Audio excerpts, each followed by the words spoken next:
Then we come to question number 10. Question number 10 is also based on speed, distance, time. So if you've understood the logic of how to do these sums, this should not be a difficult sum. Okay. So again, the standard assumption, speed of the train, we are assuming x kilometer per hour. Okay, that's the speed of the train. And the distance we can't change. That's 132 kilometers. And what is happening? There's an express train. This is a passenger train which is slower, and the express train is traveling at a speed 11 more than this passenger train. So the speed of the express train you will assume as x plus 11 kilometers per hour. Okay. Now time is distance by speed. Already explained to you in the previous questions. So time taken by the passenger train, distance upon speed 132 by x. Time taken by the express train 132 by x plus 11. Difference in timing is 1 hour again, which is slow, t1. So t1 minus t2 is 1. And then it's a matter of solving this. You are taking LCM, okay, opening the brackets, cross multiplying and splitting the middle term.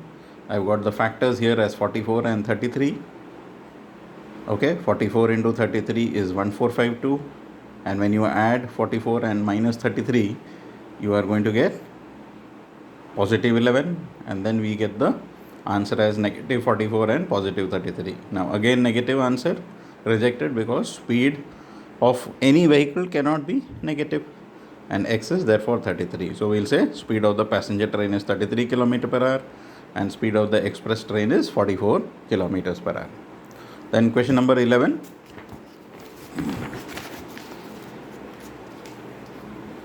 Here in question 11, what is the question? Read the statement. The difference of, there are two squares. Okay, first of all, there are two squares. Let us assume the side of the first square is x and the side of the smaller square is y. Okay, it can be either. This can be y, this can be x, or this x and y. Now what is given? The sum of their areas. Now you are all aware that area of a square is side square. So sum of their areas, that means if I take out the area of this, that is x square, plus area of this is y square. We are using the formula of area as side square. So x square plus y square is given 468. And then it is given difference of the perimeter is 24. Now in this case, what is the perimeter? If the side is x, perimeter is 4 into side. So perimeter here will be 4x. And what is the perimeter here? 4y. So 4x minus 4y is equal to 24. Okay. So difference is 24. Now 4 we are taking common. When you are taking 4 common, what will happen? 4x minus y is 24. X minus y will be 24 upon 4, that is 6. So from here we can get the value of x as 6 plus y.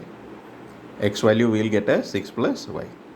Now once you get the value of x as 6 plus y, what you can do is put this here back. Substitute equation 2 in 1. So what will happen? 6 plus y whole square plus y square as it is 468. Now this is an identity. A plus b whole square, that is a square plus b square plus 2ab. And plus 468 will transfer to the left side, you will get negative 468. And then y square and y square like terms, 2y square plus 12y. And if I take this 36 and minus 468, you will get minus 432 is 0. Take 2 common. Once you take 2 common, you will get a more simpler equation. Now this 2 goes below 0. 0 by anything is 0. So we get this equation. Now once you get this, we are splitting the middle term. We are getting the factors as 18 and negative 12. And then once you are getting the factors, equate the brackets to 0. So you will get two possible answers, negative 18 and positive 12. So side of a square cannot be negative. So we are rejecting this. Y is 12, accepted. So once we get y is 12, what was the value of x? X was 6 plus y. So x value will be 6 plus 12. So x is 18. So we can say the sides of the squares are 18 and 12 respectively. Then the last question there, question number 12. Okay, that was the last question, question 11. Then the next is 7.4. Okay, nature of roots. How do we find the nature of the roots? Now, nature of the roots, you just have to see A, B and C. What is A, what is B, what is C? Okay, this we have already done in another video, how to find out ABC. ABC were basically the coefficients of x square, x, and C is the constant. So once you get ABC, find out D. D formula was B square minus 4AC. And once we get the value of d as positive, negative or 0, then we can make the conclusion. So here we can say nature of the roots, d is less than 0, therefore the roots are unreal. Okay, d less than 0, so unreal. Next one, here a is 3, b is minus 4 by root 3 and 4 root 3 and c is 4. So find out the value of the discriminant here. The value of discriminant is coming 0, so roots are real and equal.